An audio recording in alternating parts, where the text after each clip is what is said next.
texture like sun lays me down. With my mind she runs throughout the night.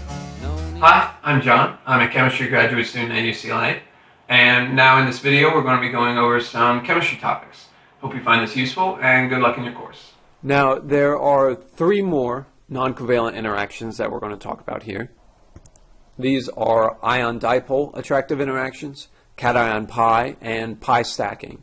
Now, these are all rare forces, much rarer than the other ones that we talked about, the anion-cation, dipole-dipole, and London forces. So, ion-dipole interactions, they're non-covalent attractions between one pole of a bond dipole and an oppositely charged ion. So basically, that bond dipole is going to be attracted either to an anion or a cation. One example of this is the dissolution of sodium chloride in water. So the water molecule, again, has partial positive charges on the hydrogens, partial negative charge on this oxygen, and then you have attractive forces, non-covalent forces, between this partial negative end of the water molecule, the oxygen, with the positively charged sodium cation, and the same type of attraction between the negatively charged chloride ion. This, however, is not hydrogen bonding.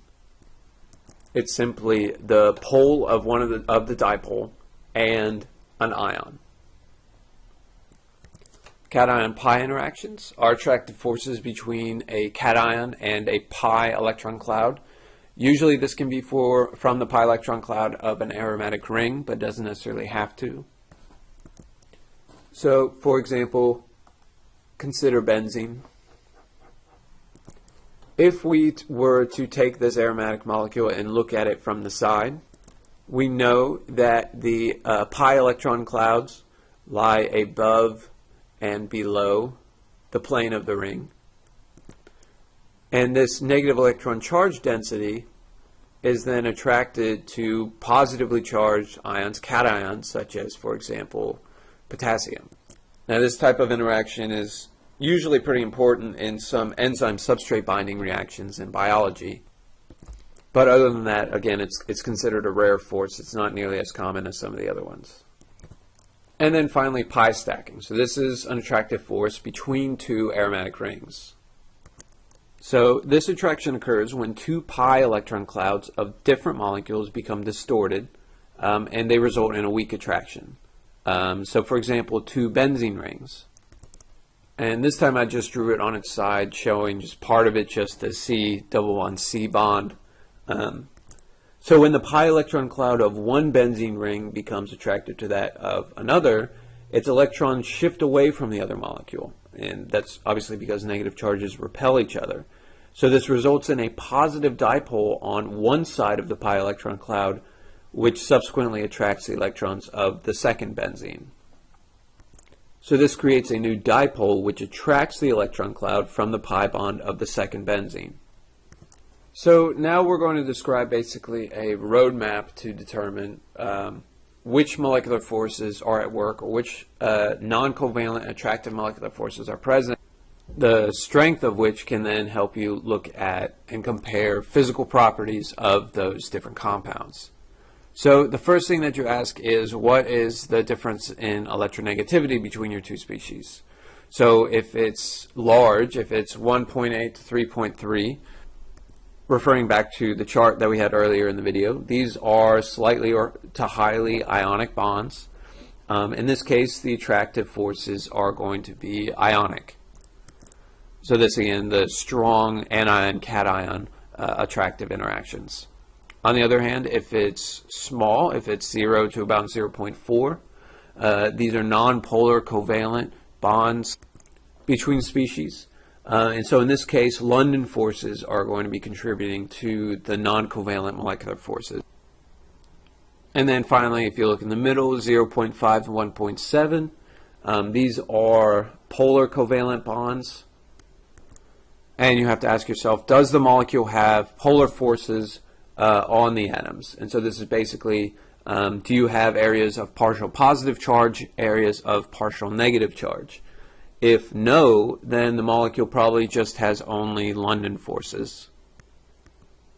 If yes, then you could have intermolecular attractive forces due to dipole-dipole interactions.